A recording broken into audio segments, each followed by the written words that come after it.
ಇಲ್ಲಿ ಜಾಸ್ತಿ ಮೊದಲಿನ ಜಾಸ್ತಿ ಜಿಲ್ಲೆ ನರಸಿಂಹರಾಜ ಜಿಲ್ಲಾಸ್ಪತ್ರೆ ಉದ್ಘಾಟನೆಗೆ ಆಗಮಿಸಿರುವಂತಹ ಆರೋಗ್ಯ ಸಚಿವರಾದ ದಿನೇಶ್ ಗುಂಡೂರಾವ್ ಅವರಿಗೆ ಏನಿವತ್ತು ಕೋಲಾರ ಜಿಲ್ಲೆಯ ಒಂದು ಬಯಲುಸೀಮೆ ಮತ್ತು ಬಯಲುಸೀಮೆಗೆ ಸೇರಿದೆ ಗಡಿಭಾಗಕ್ಕೆ ಸೇರಿಕೊಂಡಿರೋದ್ರಿಂದ ಇಲ್ಲಿ ಒಂದು ಸರ್ಕಾರಿ ವೈದ್ಯಕೀಯ ಕಾಲೇಜು ಸ್ಥಾಪನೆ ಮಾಡಬೇಕು.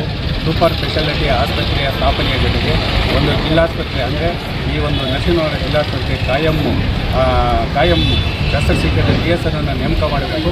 ಇಲ್ಲಿಗೆ ಪ್ರಭಾರಾಗಿ ಕೆಲಸ ಮಾಡ್ತಾರೆ, ಇಲ್ಲ ಅವ್ರನ್ನೇ ಮುಂದುವರಿಸಿ ಆದೇಶ ಮಾಡುವ ಜೊತೆಗೆ ಗಡಿಭಾಗಗಳಲ್ಲಿ ಗ್ರಾಮೀಣ ಪ್ರದೇಶ ರೈತ ಕೂಲಿ ಕಾರ್ಮಿಕರ ಪ್ರಾಣ ಹಿಂಡುವಂತಹ ನಕಲಿ ಕ್ಲಿನಿಕ್ಗಳಿಗೆ ಗಡಿವಾಣ ಹಾಕಲು ವಿಶೇಷ ತಂಡ ರಚನೆ ಮಾಡಿ ಪ್ರಾಥಮಿಕ ಆರೋಗ್ಯ ಕೇಂದ್ರಗಳಲ್ಲಿ ನಾಪತ್ತೆಯಾಗಿರುವಂತಹ ವೈದ್ಯರನ್ನು ಹುಡುಕಿಕೊಟ್ಟು ಅದನ್ನು ನೇಮಕ ಮಾಡಬೇಕು.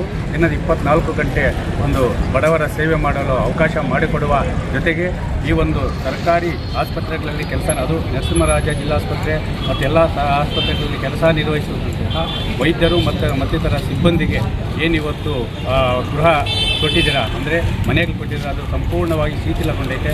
ಅವುಗಳನ್ನು ಅಭಿವೃದ್ಧಿಪಡಿಸಬೇಕು ಮತ್ತು ಮೂಲಭೂತ ಸೌಕರ್ಯಗಳನ್ನು ಒದಗಿಸಬೇಕೆಂತೇಳಿ ರೈತ ಸಂಘದಿಂದ ಮಾನ್ಯ ಆರೋಗ್ಯ ಸಚಿವರಾದ ದಿನೇಶ್ ಗುಂಡೂರಾವ್ ಅವರು ಮನವಿ ನೀಡಿ ನಾವು ಆಗ್ರಹಿಸ್ತಾ ಇದ್ದೇವೆ. ಯಾಕಂದರೆ ಇವತ್ತು ಕೋಲಾರ ಜಿಲ್ಲೆಯನ್ನು ಪ್ರತಿ ಸಾರಿನೂ ಇವತ್ತು ನಿರ್ಲಕ್ಷ್ಯ ಮಾಡ್ತಾನೇ ಇದ್ದಾರೆ. ಪ್ರತಿ ವರ್ಷ ಬರ್ತಾರೆ, ಯಾವುದೋ ಒಂದು ಕಟ್ಟಡ ಉದ್ಘಾಟನೆ ಮಾಡ್ತಾರೆ, ಹೋಗ್ತಾರೆ, ಮತ್ತು ಸಮಸ್ಯೆಗಳ ಬಗ್ಗೆ ಗಮನ ಹರಿಸಲ್ಲ. ಇಲ್ಲಿ ಹೆರಿಗೆಗಂತೇಳಿ ಬಂದರೆ ಅವರು ಇಲ್ಲ ಖಾಸಗಿ ಮೆಡಿಕಲ್ ಸ್ಟೋರ್ಗೆ ಕಳಿಸ್ತಾರೆ, ಇಲ್ಲ ಬೇರೆ ಕಡೆ ಕಳಿಸ್ತಾರೆ. ಇವೆಲ್ಲ ದಂಧೆಗಳಿಗೆ ಕಡಿವಾಣ ಹಾಕಬೇಕಂತಲೂ ಮಾನ್ಯರನ್ನು ಒತ್ತಾಯ ಮಾಡಿ ಮನವಿ ನೀಡಿ